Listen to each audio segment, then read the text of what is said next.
Mga kaibigan, mga kababayan, ngayong araw po ng Biyernes, November 8 na po, 2024, meron po tayong pinaka-latest na weather update dito po kay Bagyong Marcy mga kaibigan, na ngayon nga po ay naglandfall na dito po sa may area ng Cagayan at patuloy pa rin po siyang lumalakas habang papalabas po ng ating Philippine Area of Responsibility. Bago lumabas ng PAR, alamin muna natin yung track intensity niya at yung mga lugar pa po na posibleng maapektuhan.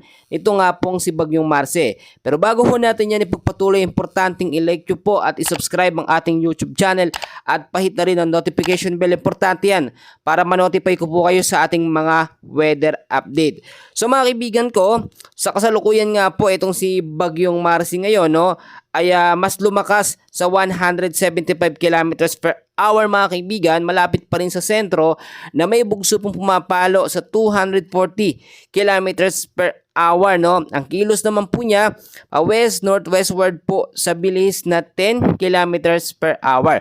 Kung kailan naman papalabas na ng PAR, saka pa siya humina ang kilos mga kaibigan. Kaya naman kung titignan po ninyo, ang laki ng pinsala na naidudulot niya sa ilang bahagi po mga kaibigan, dito nga po sa may Cagayan. Tignan natin mga kaibigan, no, yung mga lugar na posible niya pong daanan, no, bago siya tuluyang lumabas ng ating Philippine Area of Responsibility. So ipapakita ko ng mabuti sa inyo mga kaibigan. Tingnan natin dito mga kaibigan. Inaasahan po pagdating po ng alas 5 ngayong umaga mga kaibigan ay tatahakin niya ang lugar dito po sa may bandang west of Lawag City, Ilocos Norte na may layo pong 120 kilometers at medyo humina siya ng konti sa 165 kilometers per hour. Typhoon category, pa-westward po ang kilos sa bilis na 20 kilometers per hour. At pagdating naman po mamayang hapon, inaasahan hapon po ng alas 5 or sa gabi ay lalabas na po ito ng ating Philippine Area of Responsibility na may layong 335 kilometers west of Batac, Ilocos Norte at bahagya ding humihina sa 150 kilometers per hour ng lakas ng hangin pero isa pa ring typhoon category. Habang papalabas ito ng ating Philippine Area of Responsibility ay patuloy pong humihina. Ipapakita ko sa inyo yung pinaka-latest track natin. Intensity nitong si Bagyong Marcy mga kaibigan. Ito po, no, yung pinaka-latest track natin mga kaibigan. Inaasahan po pagdating po mamayang hapon ng alas 5, ito ay nasa boundary na ng ating Philippine Area of Responsibility. At pagdating po ng Sabado, November 9, sa ganap po na alas 5 ng umaga, tuluyan na po ito nakalabas ng ating Philippine Area of Responsibility mga kaibigan. Pero meron pa rin siyang mahinang epekto o yung trap extension po niya sa ilang bahagi po ng North Luzon mga kaibigan. Ngayon po kasi ay talagang antindi ng pinsalang na idulot nga po nitong si Bagyong Marcy. Dito po sa may area ng Cagayan, especially po dyan sa may Santa Ana.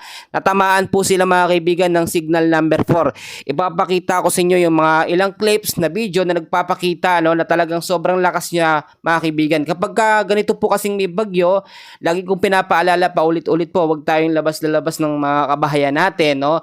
At doon tayo sa safe na lugar. Kaya nga po, lagi kong paalala, magkaroon tayo ng plano.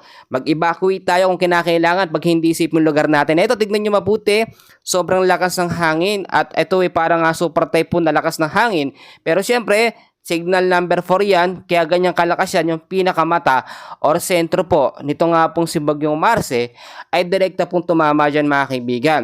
So hindi naman talaga magiging ganyang kalakas yan kung hindi talaga direktang tatama yung mata or sentro nito nga pong si Bagyong Marcy.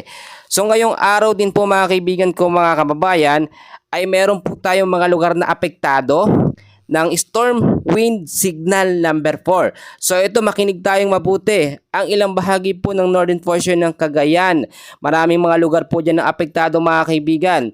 At kasama din ang ilang bahagi ng Babuyan Islands, northern portion po ng Apayao, kasama rin ang northern portion po ng Ilocos Norte. Kasama rin dyan mga kaibigan, eto nga pong Pagudpod, Bangoy, Bintar, Dumalneg, Adams, Bacara. Yung mga lugar po na yan, apektado po ng signal number 4 na may lakas ng hangin ng 118 to 184 kilometers per hour. Yan po ay may warning lead time within 12 hours, no? Kaya naman mga kaibigan, pinag-iingat tayo. Kung hindi po safe yung mga bahay nyo ngayon at merong pagkakataon na lumipat ng lugar, mas maganda lumipat po tayo.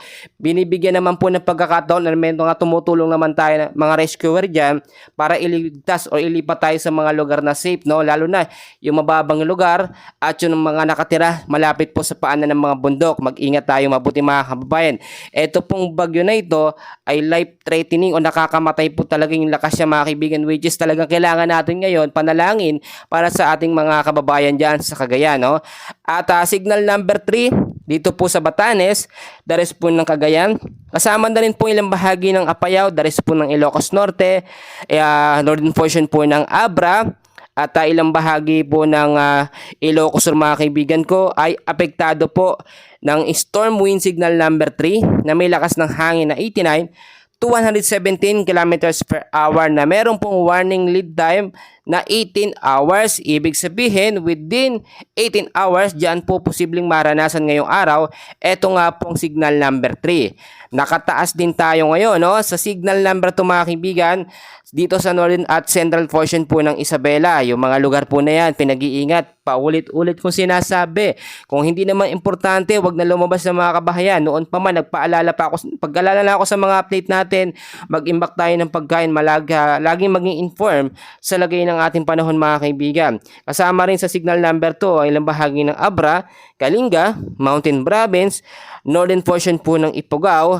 Mag-ingat po kayo mga kaibigan, kasama rin ng ilang bahagi ng Ilocos Sur at northern portion po ng La Union. Yan po yung mga lugar na apektado ng signal number 2. Ang signal number 1 naman natin mga kaibigan, dito sa ilang bahagi ng La Union, Pangasinan, the rest ng Ifugao, the rest po ng Benguet, ilang bahagi ng Isabela, Quirino, Nueva Vizcaya, the northern portion po at central portion po ng Aurora.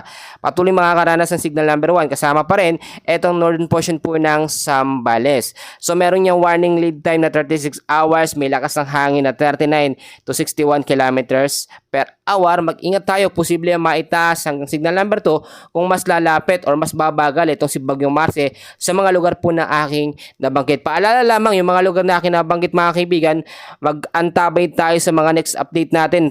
Ingat sa mababang lugar, sa mga low-lying area, sa banta po ng pagbabaha dahil talagang itong si Bagyong Marce, matindi ang hangin niya, ganun din yung pag-uulan niya, malakas din po yung naidudulot. So mga kaibigan, meron din po tayo ngayon, no, na rainfall accumulated po na posibleng maranasan bukas po, no, o ngayong araw din mga kaibigan.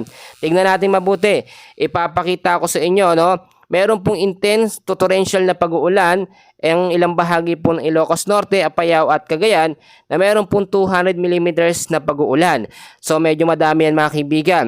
Dito naman sa ilang bahagi ng Abra at Ilocos Sur, heavy to intense rain na merong 100 to 200 millimeters na pag-uulan ng posibleng maranasan. Moderate naman to heavy rains na 50 to 100 millimeters ang ilang bahagi po ng La Union, Kalinga, Mountain Province, Benguet, kasama rin pong Ifugao, Batanes at Isabela. Mga kaibigan ko, tignan nyo mabuti, explain ko sa inyo mabuti kung bakit ganito kalakas ito nga pong si Bagyong Marce. Marami nagtatanong sa atin, mas malakas ba ito nga si Bagyong Marce kumpara ng mga nakaraang bagyo kay Bagyong Christine, kay Bagyong Leon? Well, mga kaibigan, magkakaiba ang mga bagyo. Etong si Bagyong Marce, hindi masyadong malawak yung trap niya or extension ng hangin, pero yung pinakagitna ng bagyo ay sobrang malakas po mga kaibigan. Hindi po siya naitala bilang isang super typhoon category. Unlike po kay Bagyong Leon, umabot ng super typhoon category pero hindi naman ganoon yung pinsala. Ito po kasing si Bagyong Marce hanggang typhoon category at na-reach po niya yung pinakamataas niya na category na signal number 4. Hindi natin siya masasabi, hindi natin siya may consider bilang isang super typhoon dahil nasa 171 kilometers per hour yung kanyang pinakamalakas na hangin na naidudulot po sa ating bansa. So mag-ingat tayo mga kaibigan ko.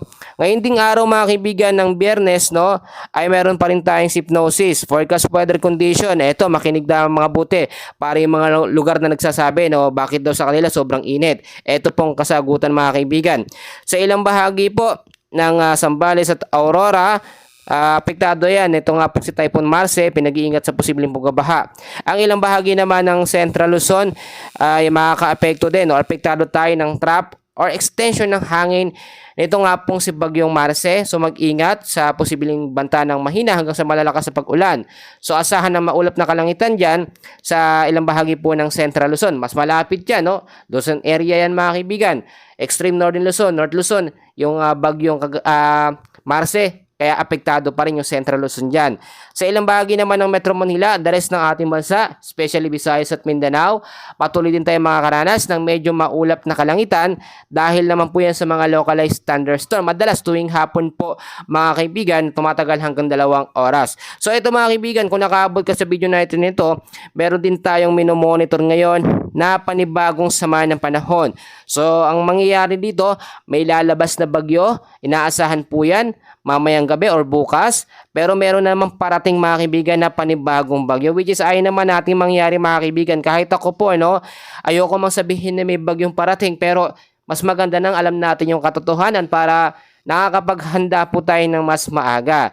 Eto mga kaibigan ko, ipapakita ko sa inyo, inaasahan kasi bukas or mamayang gabi, ay lalabas na po ng Philippine Area of Responsibility itong si Bagyong Marce. Ngunit, meron pong panibagong nagbabadyang sama ng panahon ang posibleng pumasok po sa loob ng ating Philippine Area of Responsibility. Tignan nyo mabuti, based po sa ating wind map, inaasahang kikilos ito patungong Northern at Central Luzon at posible rin itong maging bagyo sa mga susunod po na araw. Tignan nyo mabuti, ito po yung tinatawag natin na ECMWF model, which is talagang pinaka-update dito mga kaibigan. Meron din tayong advanced forecast, so nakikita natin yung mga parating po na bagyo o mga low pressure area. Panibagong bagyo na posibleng pumasok sa ating bansa, Philippine Area of Responsibility, sa mga susunod na araw. At ito naman yung tatawagin pong Bagyong Nika. Hopefully, wag po ito magtuloy. Malusaw sana po mga kaibigan. So ipanalangin natin patuloy yan. Dahil nga po hindi pa tayo nakaka-recover, may panibago na naman mga kaibigan. Bukod pa po dyan, ayon din sa ilan nating track or system na nakita, hindi lamang itong isang banta ng panibagong bagyong posibleng pumasok. Meron pang cloud cluster sa malayong silangang Mindanao, which is as of now, hindi naman nakikita ng potential bilang maging isang ganap na bagyo. So mas maganda tulad nito, lagi kong pinapaalala, maging handa tayo. Unang-una, laging maging informed sa lagay ng panahon. Pangalawa mga kaibigan, safety ang mga gamit natin, lalo na yung mga bahaing lugar. Pangatlo, mag-imbak ng pagkain na tatagal ng 2 hanggang 3 araw. Pang-apat, magkaroon tayo ng communication plano sa dapat natin gawin. At panghuli, manatili sa ating mga kabahayan kapag wala namang importanteng lakad or mga gagawin. Mas mahalaga po ang buhay natin, kaya dapat alerto at handa po tayo sa mga posibilidad na pwedeng mangyari lalo na po sa ganitong panahon na sunod-sunod po ang mga bagyo. Bakit po ba maraming mga bagyo o sunod-sunod po ang mga bagyo na pumapasok sa ating mga kaibigan? Dahil na rin po yan sa pagbabago po ng panahon or climate change na nangyayari. So mga kaibigan ko, mamaya may update po muli tayo at maraming salamat po kung umabot ka kaibigan sa dulo ng ating video. And please, paki-share, paki-like, subscribe at pahit na notification bell for more weather updates. Maraming salamat po. Magandang araw po sa inyong lahat.